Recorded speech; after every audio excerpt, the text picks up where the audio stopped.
اور اگر کیے بھی تو اس کا تاوان فلسطینیوں سے کیوں وصول کیا جا رہا ہے؟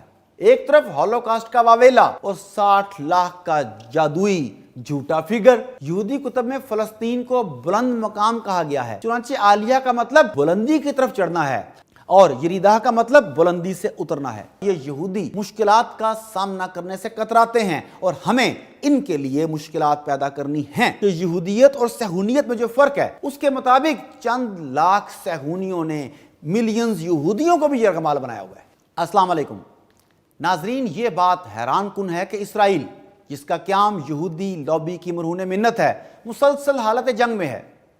پہلی جنگ عظیم کے بعد جب گریٹر اسرائیل کا منصوبہ سامنے آیا تو یہ بات واضح ہو گئی کہ یہودی اس کے لیے پوری دنیا سے یہودیوں کو اسرائیل میں بسانے کی کوشش کریں گے۔ اس کام کے لیے زیر زمین اور ڈرائنگ رومز میں کام جاری رہا، چونکہ یہاں لابیاں نظر نہیں آتی بلکہ پرچھائیاں نظر آتی ہیں۔ ناظرین، دوسری جنگ عظیم کے بعد تو گویا یہودیوں کی چاندی ہو گئی۔ ایک طرف ہولوکاسٹ کا واویلا اور 60 لاکھ کا جادوئی جھوٹا فگر اور دوسری طرف برطانوی مکاری۔ ان عوامل نے فلسطینیوں کے لیے اپنی سرزمین سے جبری بے دخلی اور یہودیوں کی شیطانی چال پر مہر ثبت کر دی۔ آج تک یہ پتہ نہیں چلا کہ ہٹلر نے 60 لاکھ یہودی کیسے تیغزن کیے، اور اگر کیے بھی تو اس کا تاوان فلسطینیوں سے کیوں وصول کیا جا رہا ہے؟ سوچئے، انبیاء کی سرزمین جسے امن کا گہوارہ ہونا چاہیے تھا، جہاں مسلمان، یہودی اور عیسائی امن و سلامتی کی عظیم مثال قائم کرتے، یہودی لابی کی وجہ سے خون میں ڈوبا ہوا ہے۔ اس شیطانی لابی کا خیال ہے کہ طاقت، دھونس اور ظلم و جبر سے یہودیوں کا تحفظ یقینی بنایا جا سکتا ہے اور گریٹر اسرائیل کا قیام بھی عمل میں لایا جا سکتا ہے، مگر ظاہر ہے یہ یہودی دماغ کا فطور ہے۔ ناظرین، تاریخ کا پہیہ جب الٹا چلانے کی کوشش کی جائے تو اس کے نتائج بڑے خوفناک ہوتے ہیں۔ انسانی تاریخ گواہ ہے کہ قدرت اپنے انتظام سے اس دنیا کو چلاتی ہے۔ اس انتظام میں قدرت والے نے انسان کی حدود کو متعین کر چھوڑا ہے، لیکن جب حضرت انسان اپنی مصنوعی کاوشوں سے مخلوق کی بجائے خالق کا کردار ادا کرنے کے لیے فرعون بن بیٹھتا ہے اور قدرت کے انتظامات میں دخیل ہوتا ہے تو برآمد ہونے والے نتائج کو سمیٹنا اس کے بس میں نہیں رہتا، اور ایک طبقے کے غلط فیصلوں کے باعث آنے والی نسلیں ایک عرصے تک مصائب و آلام اور بد امنی اور بے چینی کا شکار رہتی ہیں۔ اسرائیل کی ریاست کا تجربہ اسی قبیل سے تعلق رکھتا ہے۔ جس قوم کو اس کی بدعمالیوں اور ناشکریوں کی پاداش میں مغضوب قرار دیا گیا، بدقسمتی سے جب دوبارہ وہ اپنی طاقت کو مجتمع کرنے میں کامیاب ہوئی تو بھی سرکشی سے باز نہ آئی، اور اس کی قیمت آج انسانیت ادا کر رہی ہے۔ اسرائیل نے غزہ سمیت پورے فلسطین میں قتل و غارت گری اور تباہی و بربادی کی جو اندھیر نگری بپا کر رکھی ہے، اس کے نتیجے میں ہونا تو یہ چاہیے تھا کہ فلسطینی اپنا وطن چھوڑ کر ہجرت کر جاتے، لیکن اس کے برعکس تاریخ کے پہیے کی الٹی حرکت سے نتائج بھی الٹے مرتب ہو رہے ہیں، اور اسرائیل کی ریاست سے بزدل یہودیوں کا بہت زیادہ کثرت سے انخلاء جاری ہے۔ یہودیوں کی ہاں اسرائیل کو چھوڑنے کے لیے یرائدہ کی اصطلاح استعمال ہوتی ہے، جبکہ اس کے مقابلے میں اسرائیل کی شہریت اختیار کرنے والوں کے لیے عالیہ کی اصطلاح رائج ہے۔ یہ دونوں عبرانی زبان کے الفاظ ہیں اور توراۃ اور تالمود کے ساتھ ساتھ یہودیوں کی فقہ کتب میں بھی بکثرت استعمال ہوئے ہیں۔ یہودی کتب میں فلسطین کو بلند مقام کہا گیا ہے، چنانچہ عالیہ کا مطلب بلندی کی طرف چڑھنا ہے اور یریدہ کا مطلب بلندی سے اترنا ہے۔ صہیونیت میں یریدہ کی مذمت کی جاتی ہے اور اس کو مذہبی لحاظ سے ایک مکروہ فعل گردانا جاتا ہے، چنانچہ اسرائیل چھوڑنے والوں کو یوردم کہا جاتا ہے، یعنی نیچے اترنے والے، اور اسرائیل کی شہریت اختیار کرنے والوں کو اولم کہا جاتا ہے، یعنی بلندی کی طرف چڑھنے والے۔ اسرائیل نے اس مقصد کے لیے باقاعدہ قانون سازی کر رکھی ہے، اور ہلاخا نامی قانون اسرائیلی شہریوں کے اسرائیل سے نکلنے کی راہ میں مزاحم ہے۔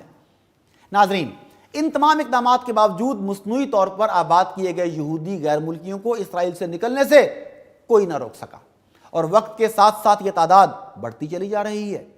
بین الاقوامی میڈیا میں یہ خبریں تواتر سے چھپ رہی ہیں کہ صہیونی قیادت جو سہانے خواب اور سبز باغ دکھا کر یہودیوں کو پوری دنیا سے سمیٹ کر اسرائیل میں کھینچ لائی تھی، اسرائیلی افواج کے ظلم و ستم اور وحشت و درندگی نے ان سہانے خوابوں کو شرمندہ تعبیر نہیں ہونے دیا، اور ہزاروں سال زندہ رہنے کے حریص، سونے چاندی اور دھن دولت کے پجاری آئے دن کی گھن گرج سے تنگ آ کر اب یہ یہودی مقدس سرزمین چھوڑنے پر مجبور ہیں۔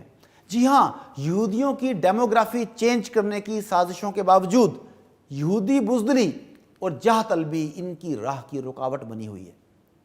ناظرین، انسانیت دشمن یہودی لابی کی سازشوں سے 1948 میں قائم ہونے والی ناجائز اسرائیلی ریاست 1951 تک کے مختصر ترین عرصے میں کم و بیش 7 لاکھ غیر ملکیوں کو اپنی شہریت دے چکی تھی۔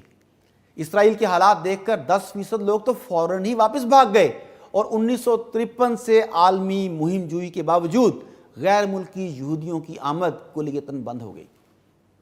رپورٹس کے مطابق 1970 کی دہائی میں یہ تعداد بہت زیادہ ہو گئی، اور یہودی اپنی ہی حکومت اور ریاست پر بے پناہ تنقید کرتے اور ملک چھوڑ کر فرار ہو جاتے۔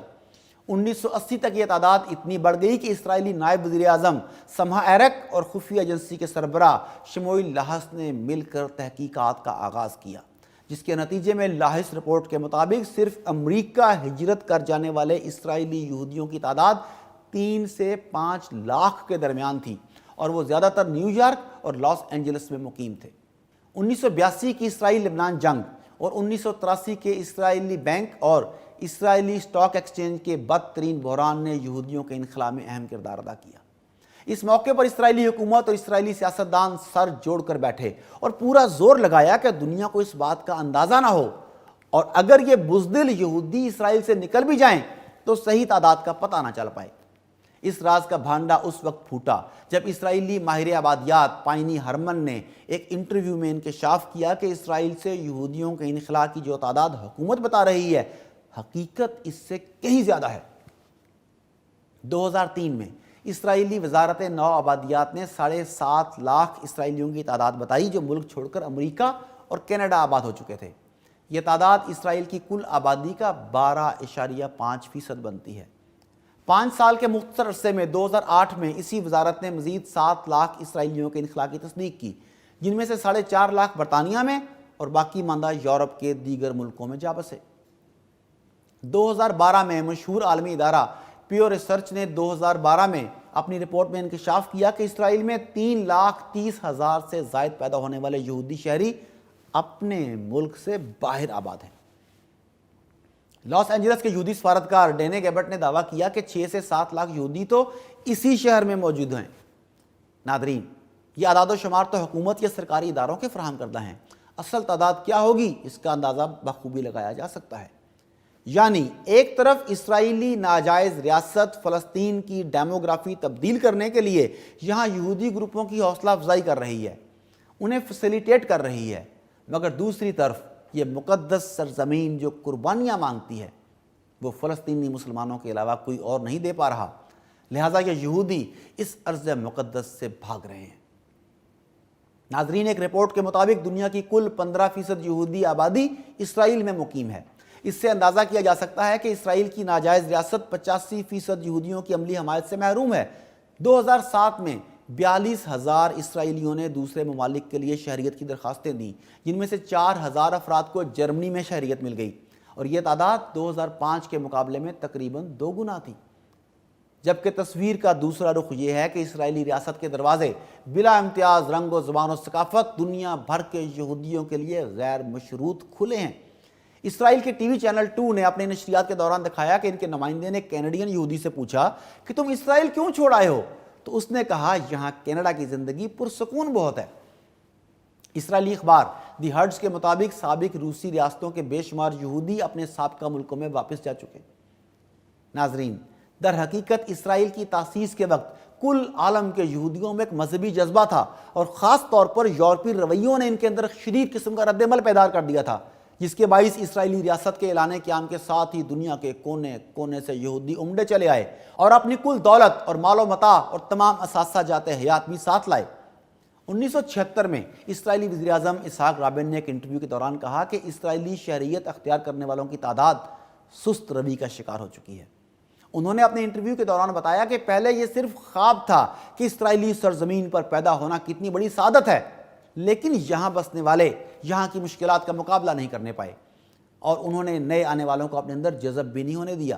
ناظرین، اس کا مطلب یہ ہوا کہ یہ یہودی مشکلات کا سامنا کرنے سے کتراتے ہیں اور ہمیں ان کے لیے مشکلات پیدا کرنی ہیں۔ ایک سروے رپورٹ کے مطابق اسرائیلیوں کے ملک چھوڑنے کی سب سے بڑی وجہ آئے روز جنگ و جدل ہے جو اسرائیلی فوج اور فلسطینی مسلمانوں کے درمیان جاری رہتی ہے، اور عالمی خبروں میں اسرائیلی مظالم کا ذکر بھی ہونے لگ گیا۔ میناچرم بیگن ہیریٹیج سینٹر نامی ایک اسرائیلی ادارے کے مطابق 59% اسرائیلیوں نے مختلف ممالک کے سفارت خانوں میں شہریت حاصل کرنے کے لیے درخواستیں دے رکھی ہیں۔ اسرائیلی سفارتی عملے کا متعلقہ ملک میں شہریت حاصل کرنا یہ تو ایک عام سی بات بن چکی ہے۔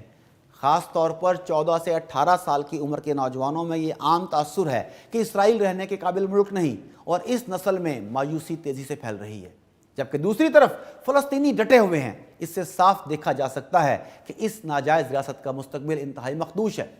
ناظرین، سمجھنے کی بات یہ ہے کہ یہودیت اور صہیونیت میں جو فرق ہے، اس کے مطابق چند لاکھ صہیونیوں نے ملینز یہودیوں کو بھی یرغمال بنایا ہوا ہے۔ ان صہیونیوں کا گریٹر اسرائیل کا خواب اپنی جگہ، صہیونیوں کے بدترین مظالم اپنی جگہ، سازشیں قتل و غارت گردی اپنی جگہ، لیکن یاد رہے کہ بے ساکھیوں کے سہارے کھڑی یہ ریاست اپنے انجام کو ضرور پہنچے گی۔ جنوبی اسرائیلی ریاست کے وہ حصے جو غزہ کے جوار میں واقع ہیں 7 سے 40 کلومیٹر دور تک آبادیوں سے خالی ہو چکے ہیں، اور وہاں سے بھاگ جانے والے یہودیوں کی تعداد کا اندازہ صرف اس بات سے لگایا جا سکتا ہے کہ غزہ کے نہتے مسلمانوں کے خوف نے انہیں اپنے ملک میں جہاں ان کی فوج موجود ہے چوہوں کی طرح محصور کر رکھا ہے۔ اس کی وجہ یہ ہے کہ فلسطینیوں کے دل سے موت کا خوف کب کا نکل چکا۔